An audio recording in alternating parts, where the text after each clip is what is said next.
To your point, looking back at this past weekend, those 3-year-old races, both the Iowa and Indiana Derbies, who knows? Maybe it's not just sort of sovereignty and journalism and everyone else. These are two horses that are on the come up. Yeah, no doubt. And I think that in regards to the all-time winningest Hall of Fame trainer, Steve Asmussen, I mean, he came in with just exuding confidence. We got that quote.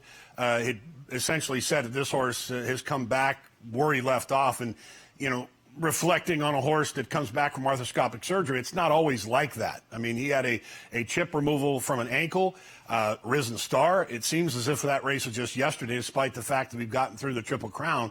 But for a horse like that, Matt, to come back and earn that type of a speed figure, regardless of where the race was, I mean, from a visual standpoint, where would you rank him at this stage of the game as far as the top 3-year-olds?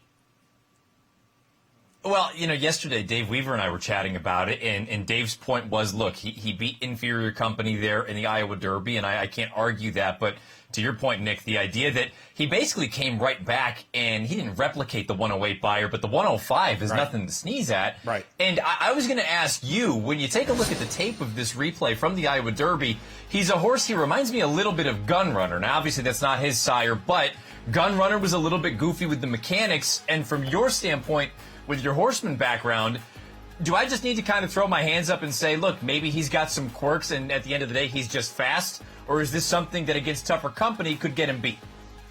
It's a good point, and you're alluding to the lead change there. And obviously, you switch back to the left lead momentarily. And I think sometimes, we have the tendency as onlookers and, even sometimes as horsemen. I think part of that, I think the quirky aspect is probably the best word for it, Matt.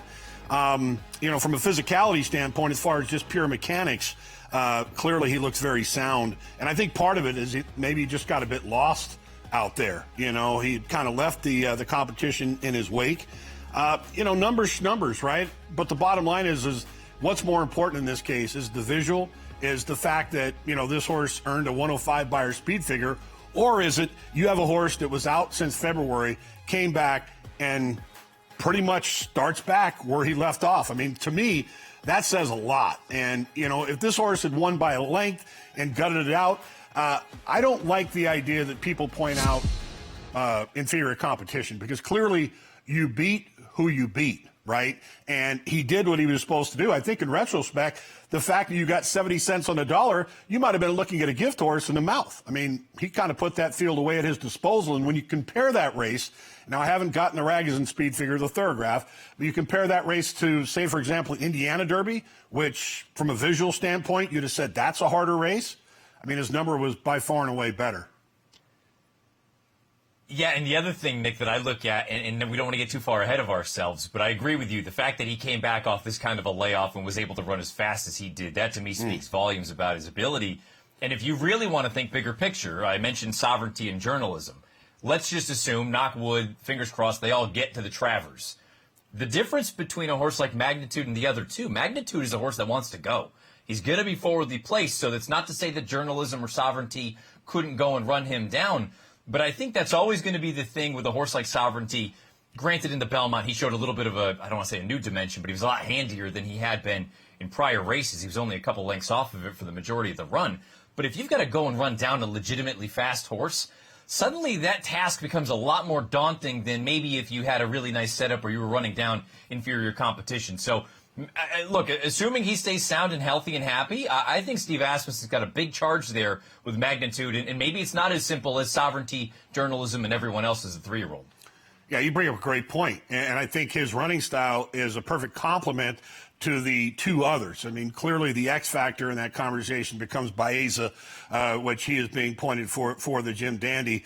But the fact that Magnitude has been able to win over 4 different racetracks in a short window, he's only had 8 starts.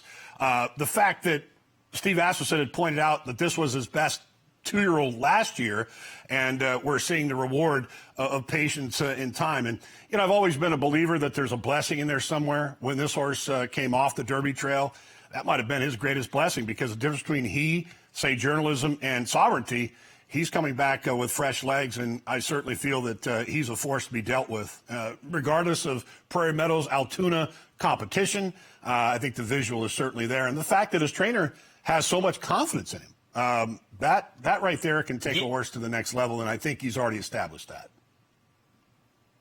Yeah, and again, kind of just, so I think you and I are looking at it the same way. Maybe it was a blessing in disguise that he ended up missing the Triple Crown, because who knows what kind of toll that may have taken on him. Now you show up as the fresh face, the new shooter against the horses that have had, let's be honest, especially journalism specifically, they've had long campaigns as far as 3-year-olds, modern-day 3-year-olds are concerned. So maybe the best is still yet to come for all of them. But if I had to guess which one still has a big forward move in him, I would think it's Magnitude. I'd agree with that. I'm very curious to see when those numbers poke out.